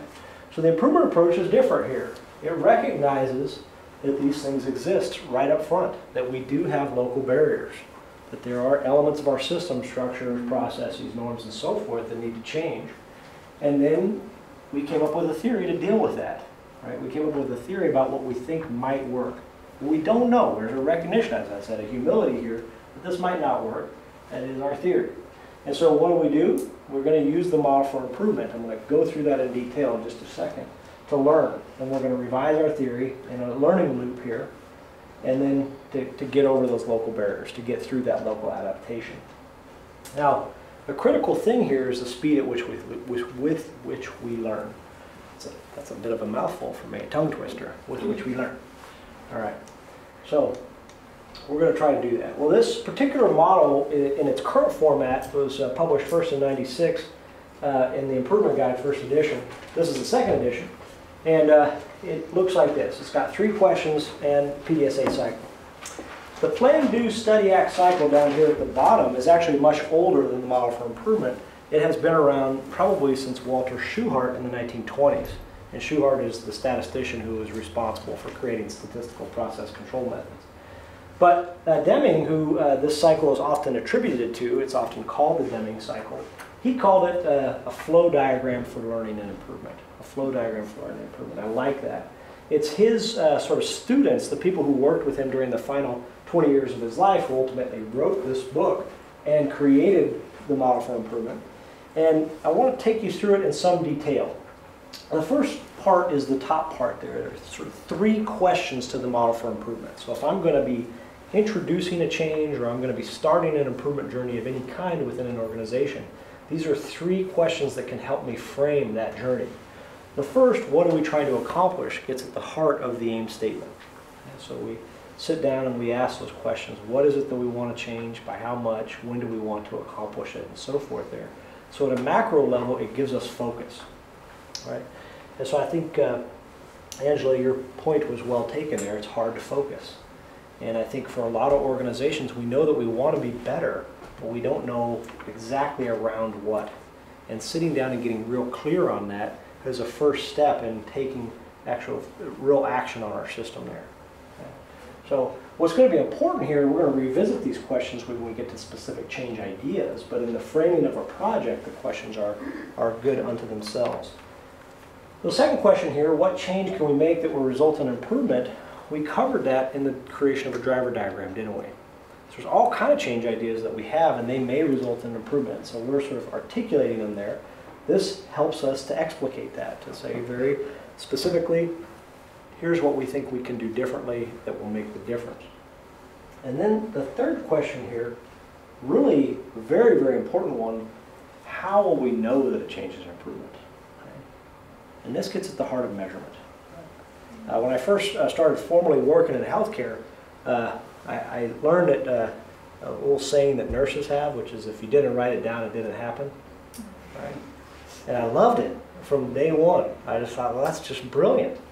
Right? Because this is it, right? How are we going to know that a change is an improvement? We have to have some way of measuring, of recording, whether or not what we do tomorrow is better than what happens today on behalf of our patients.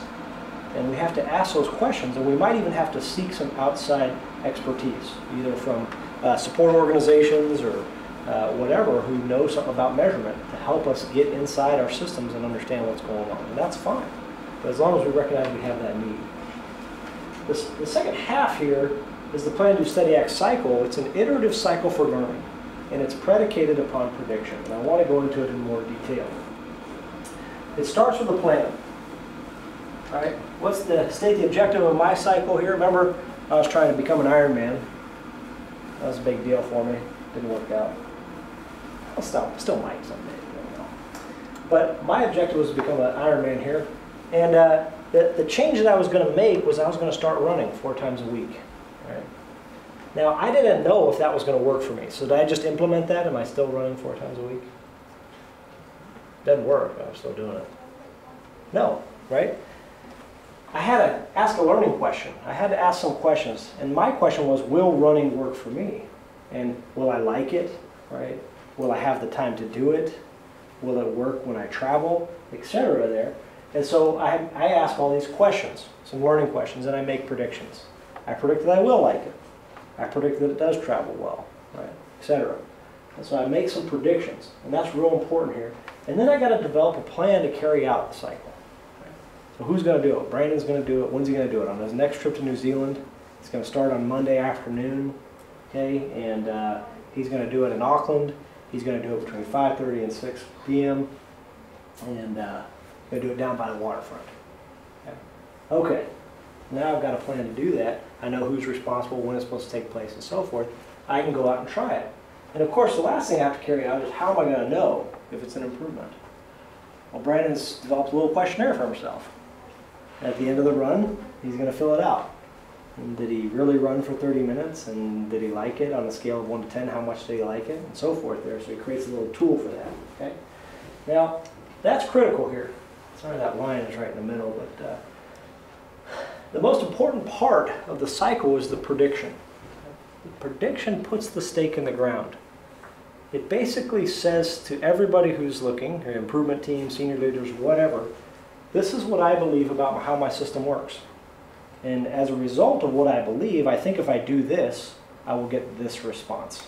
Right? It puts a stake in the ground. A lot of us are reluctant to do that. We don't like to be wrong. Right? We don't like to be wrong. Why don't we just wait and see, Brandon? Well, if we wait and see, we're subject to something called the hindsight bias. You guys ever heard of that? I have a friend, every week, picks up the newspaper. I knew those were the lotto numbers that were going to come out. Oh yeah? Well, why didn't you play them? Right? And well, you know. Hindsight bias, right? Everything looks perfect backwards. And forward, hard to predict. So we make a prediction because it is a reflection of our current level of knowledge. We've got to go out and do it. And this is sort of the deductive portion. The inductive portion of our learning begins here. So I got to go out and I got to go run tonight. And I got to see how it feels. And on a scale of 1 to 10, did I like it? And did I really run for 30 minutes or did I only get to 20? And then I was exhausted and collapsed on the sidewalk. Whatever the case may be there, I got to carry out the test and I got to document any problems or unexpected things that happened. Right? Because I'm a good scientist. So it's not only just about the data that I was interested in collecting, but also any other data that I observe along the way. And then I got to study. And the study part is comparing my prediction, what I thought was going to happen. I thought I could run for 30 minutes, turns out I can't, with what actually happened. So now I predicted 30 minutes, I only got 15. Now wherever there's a gap between prediction and what actually happened, it represents an opportunity for learning. It represents an opportunity for us to do some critical analysis and close that gap between what we thought would happen and what actually happened. We can ask why. Why didn't it happen the way we thought it would happen? What got in the way? What observations do we have about that and so forth? So we compare that to predictions when we get there. Okay? And then I have to take action. I've got to decide what to do next. Am I going to run tomorrow? Right? And if I am I still going to run for 30 minutes if I can only do 15? Well, maybe I'm going to plan for 20 this time. Or I'm going to change my route, or I'm going to change my footwear, or whatever I learned from yesterday's experience there to help me get better at that. Right? So, and the idea here is to do this as fast as possible. A lot of organizations can do these in a single day. Right? Do a single process. I'll do this with 1 patient, or I'll do it with 2 patients. I'll do it for 1 shift, or for 3 shifts. Right? And so, my rule of thumb here is if we're not doing at least 1 a week, we're learning too slowly. But the implementation approach that we've learned is I've got a good idea, let me go put it in place and let it run for 6 months. See what happens. I don't want you to do that. I want you to learn faster than that. Right? That's going to be critical. Now there is a developmental arc to improvement. Right? And it starts with hunches and theories. Right now, as you develop your driver diagram, you've got a hunch or theory, and you're going to go test it for one patient, one day. And you're going to get some empirical evidence. It might be qualitative at first, that's okay. And that's going to lead to a follow-up test that might last for 2 days with 3 patients. And that might lead to more empirical evidence, and you can see how this goes. Okay? So the idea here is we start very small, test as fast as we can, and learn our way to scale. And only when we got a good level of confidence, high degree of belief, good level of evidence, do we then decide to make something permanent. We decide to implement it and make it the de facto status quo for all future events and so forth there. Okay? So what's going to happen during that learning journey is you're going to uncover things in your system. Unexpected things. Things that are going to take you in different directions. Are going to suggest to you new places for improvement. Other things that you would like to do. What's going to be hard is maintaining constancy of purpose towards that original intent. Okay? And you're going to learn things at every stage of the journey. And as you do, that's fine. Capture them. But keep working towards the thing that you're interested in. Okay? Keep working towards that thing. That's critical. Okay? So ideally, you want to capture them, integrate them into your theory if you can. Maybe begin what I would call a new PDSA ramp, a new set of learning cycles around that other issue that has arisen. Okay? Or set them aside until a future date, if that's what you need to do. Ideally, improvement looks kind of like this. I've got some driver that I'm trying to make an impact on. The number of calories going into my body, the number of calories going out of my body, whatever the case may be, communication in the example of handovers. And I've got these 3 ideas that are promising about how to make an impact on that driver. Remember, it's a multifactorial problem here. And so I've got to learn my way up to that. We have 1 patient here, 2 patients here, 3 here, 10 here, etc. Until I get to a place where I can make permanent change. I have to learn my way.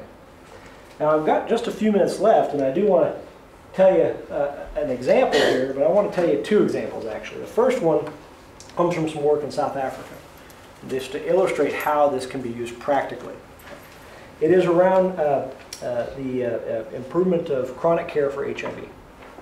So I was working at a Shawi hospital, which is in a part of KwaZulu-Natal called Utungulu, and we had a problem. This was back in 2007. The government had promised antiretroviral drugs to everybody in the country who needed them. The problem was only hospitals could prescribe the drugs.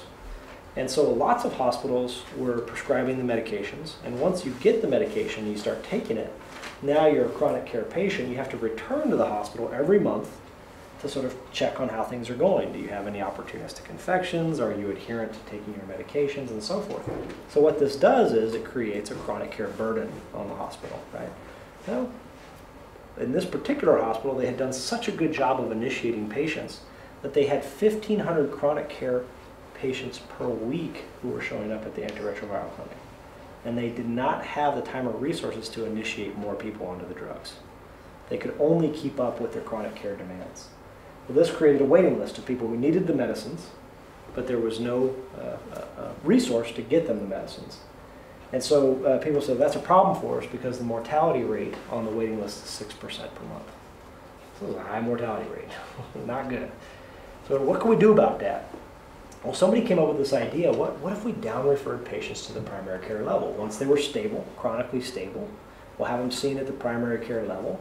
They can get checked out, get their medications sent down to them, and so forth. This may seem like an obvious solution, right? But in South Africa in early 2006, or late 2006, early 2007, this was not common practice at all. In fact, it could be argued that it was illegal, right? Because ARVs were a highly controlled medicine.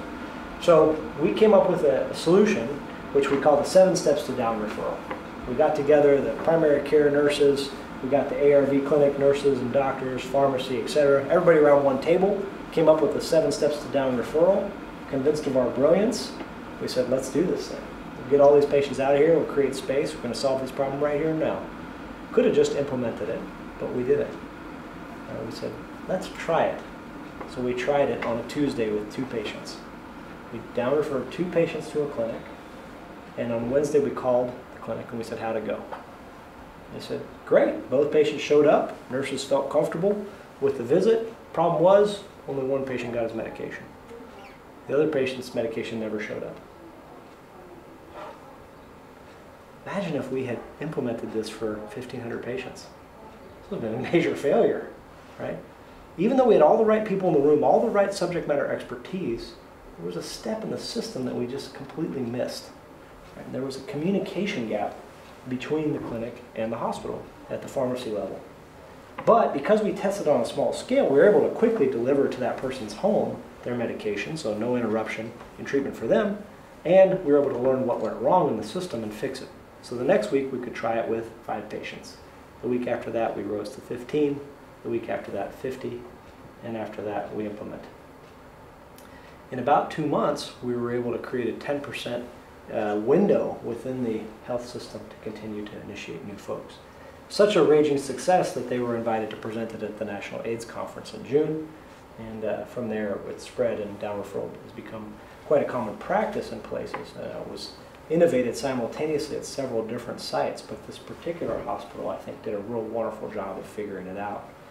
But it was the use of that rapid cycle learning that allowed them to identify and learn from the failure that took place within their system. If they hadn't done that, if they had just gone straight to implementation based on a good idea, it could have been a real failure and killed a lot of the political will to do that there. So, another example, I've got an interesting case here from California, or actually this is one from Texas, where I work in the field of education. We have a real problem in the United States with retaining good teachers. Right? We get people who come in, they try out teaching for a year, and then they leave. In the last 25 years, the total number of years of teaching has dropped from 14 down to 1 across the whole of the United States. Major issue for us in our field of education. So we wanted to figure out how to retain new teachers. And here's the system we face. We have an unknown system. Right? We didn't have any way to sort of keep teachers around. We didn't have a theory or anything. So we had an unknown performance, unknown system. And so the first thing we had was a design problem. We had that quality planning, quality design problem. We had to design something that would help to retain new teachers. And then we had to see if it worked. And then we had to assess it and make it better. So we came up with a theory. And we ultimately came up with a process for informal support for new teachers in the classroom. Okay? And that was what we were trying out. So a teacher would get a visit every 2 weeks from a principal who would view them teaching their classroom and then give them informal feedback. Here's what you could do better to get rid of disruptions, or here's what you could do better to encourage participation, and so forth there. Right? And so we had all these change ideas about how to make this better. Right? And so we had one idea that was on the first step and so forth there. So all these different ideas, right, that we can try out, and we use the PDSA cycle to do that. So how did it play out in real life? Well, we have time here across the top, and I had a new teacher who was coming in for their first observation, and a principal had an opportunity to try out a change at step 1 of the process. So they did a little PDSA cycle, and they learned something. Okay? And then they had a second new teacher who came in the next day. So what they learned from this cycle, they could now, in the action step, try on the next new teacher, and so forth on the third new teacher. And so with the second new teacher, as they moved to the second step in the process, they could run another little cycle, and so forth there. Okay? And this just builds on and on and on. And after the 8 steps, it cycles back to step 6 and goes on indefinitely. In this circumstance, what's happening is the learning is increasing. Right? So I learned something here. What I learned from here, I apply here. I learned something here. What I learned from here, I apply here. Okay? Meanwhile, this person is going this direction. And so I'm going to learn something here. What I learn here, I'm going to apply here. And so forth there. So I can do some real quick learning and revise my theory, revise what's going to work to make the difference. What would this look like in healthcare? We might have different patients coming through. I'm going to try out no-slip socks today on this patient and see what I learned about how no-slip socks work and so forth. Okay. Eventually, we can get to very large things where we test the entire process. Test the whole process for a week or a month once we have enough confidence in that. Okay. The idea in terms of scoping PDSA cycles is when we have an idea without evidence, we got to start real small and do lots of little cycles, like with our down referral process.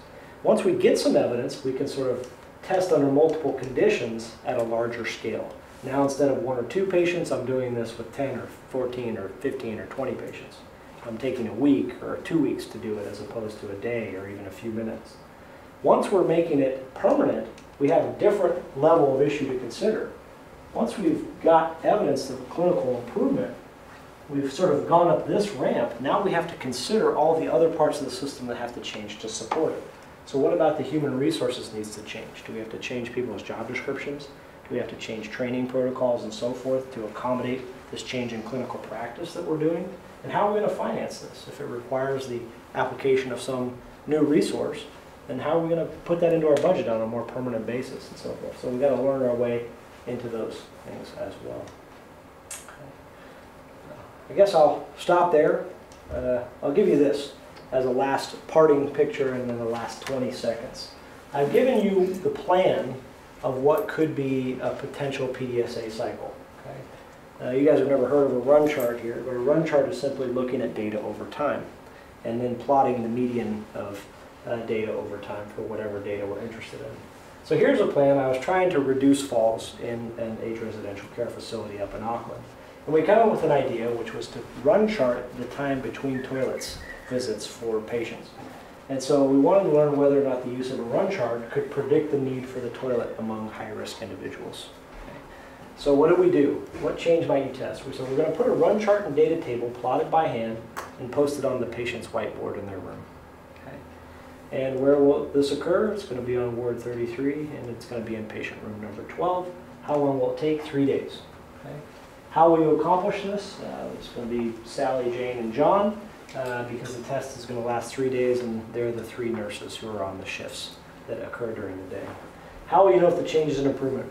We'll know, we can predict if by the 3rd day we round to the patient to check for toilet need using the median value generated on days 1 and 2, and the patient does need toileting.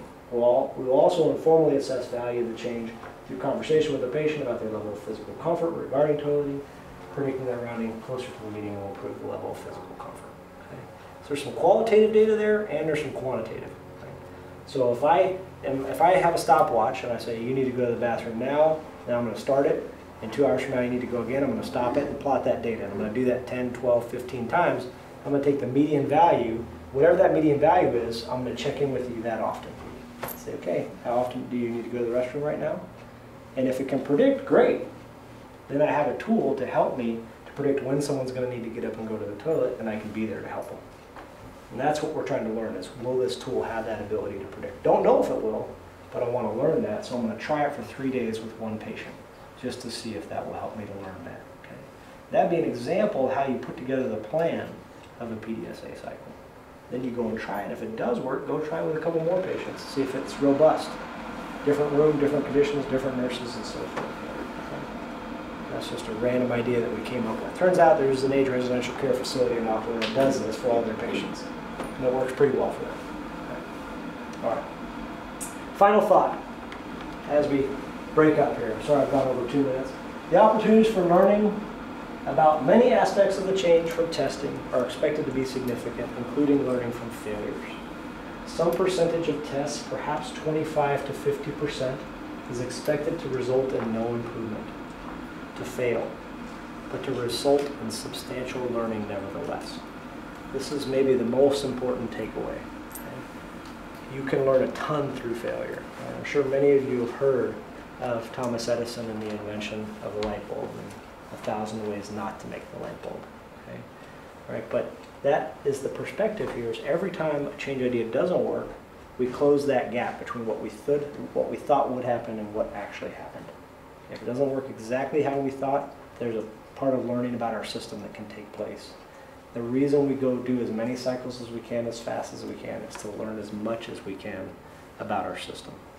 And when we do that, it positions us to be in a good place to actually make permanent changes that will result in improvement.